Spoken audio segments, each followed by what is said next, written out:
Signed, sealed, and delivered Saturday, the bipartisan Safer Communities Act, aka gun safety provisions that end decades of stalemate in Congress over how to stop the epidemic of shootings. Some of the Stoneman Douglas High families that were instrumental in changing Florida law after losing their children in the mass shooting at the school, they have traveled to D.C. many times during the push for this law, and Tony Montalto is one of them. He's the president of Stand with Parkland, lost his daughter Gina in the shooting at Marjory Stoneman Douglas. Tony Montalto, welcome. Great to see you. Hi, Tony. Good morning. Thanks for having me. So congratulations are in order. You have worked so hard, you and Stand with Parkland. What went through your mind and heart when you saw the president finally sign this bill? Well, it's such an important first step to having something done to prevent these terrible, tragic school shootings. We couldn't help but think of our murdered loved ones, of my beautiful daughter Gina, and how this is now part of her legacy and the legacy of all those we lost in Parkland. It's to make other people safer. So we were very happy, especially with the bipartisan nature of this bill. That's been something that's been sorely missing in Washington, D.C., and so happy to see both sides be able to come together to help solve this problem. And you have a beautiful photograph of Gina right over your shoulder there. Tony, you were in D.C. for the better part of the last 2 weeks, really pushing for this bill. And I know Stand with Parkland and so many of the Parkland parents who were involved with you in that, there were some specific goals there. You sent to me those goals. Securing the school campuses, improving mental health screening and support, and responsible firearm ownership. Does this new law live up to what your goals are? This new law certainly touches on all of those things. We like to refer to that as the school safety triad. We know that all of those things failed our families in February of 2018. And sadly, I'm sure we'll see that all those things failed the families in Uvalde just recently. We have always tried to make this a discussion about what is possible, without letting this devolve into a Second Amendment debate where everybody picks their sides and nobody can talk in the middle.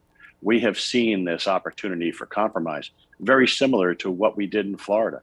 We saw the Republicans and the Democrats be able to show political courage and work across the aisle with great leadership to produce the Marjory Stoneman Douglas Public Safety Act in 2018. And this bill, the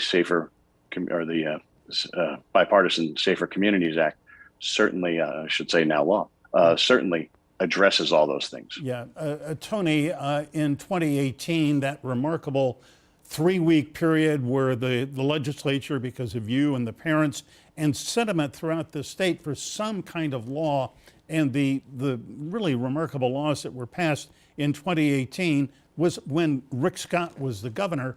Well, this past week, when the Senate voted, Senator Scott, voted against this bill, and so did Marco Rubio. Are you disappointed? Yes, we are disappointed they couldn't find a way to support this bill. However, it's important to remember some things that Senator Rubio's staff spent a lot of time and effort making sure that the LASA, the Luke and Alex School Safety Act, was included in this new law and included in an intact fashion to support the Federal Clearinghouse of Best Practices, which is accessed through schoolsafety.gov. Additionally, we were surprised that the working group of the 20 senators didn't reach out to Senator Scott and try and engage him in more of the conversation, seeing as how he had previously led the success we had here in Florida.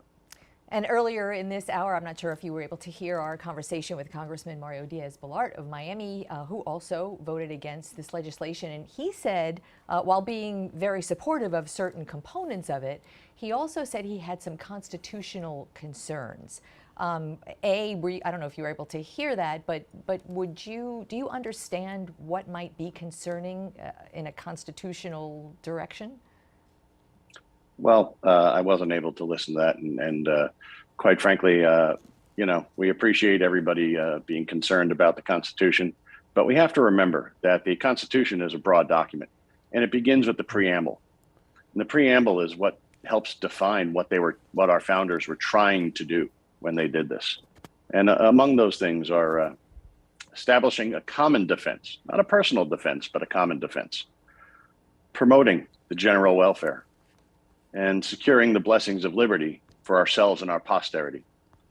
Sadly, my daughter, her 13 classmates, and her teachers were denied many of those things talked about in the Constitution before we even get to the amendments. Yeah. So what is next for you? What is next for Stand with Parkland and all who work on pushing these laws and legislation for safety? Well, now that we have this law passed, now the next step is implementation. Drawing on our experience from here in Florida when we passed some laws, we now had to make sure that they were implemented properly. We're working with the folks at schoolsafety.gov to make sure that they can provide some guidance to the schools on how to spend this money properly. We're really pleased to see dollars allotted for red flag laws to this, because they are some of the most proactive things we can do. Again, having been used over 8,000 times here in this state since they were passed 4 years ago. These are proactive things that prevent people who have been deemed a threat from hurting themselves or others. We're happy to see more money go towards a Stop School Violence grant funding that we have been a supporter of and helped push over the line back in 2018. We are pleased to see more dollars for mental health programs in our schools. These are vital pieces of the puzzle to address many of the things. The 988 suicide hotline that's going to be established, or suicide prevention hotline that's going to be established here is vital to allowing people an ability to reach out and get help when they feel they're in crisis.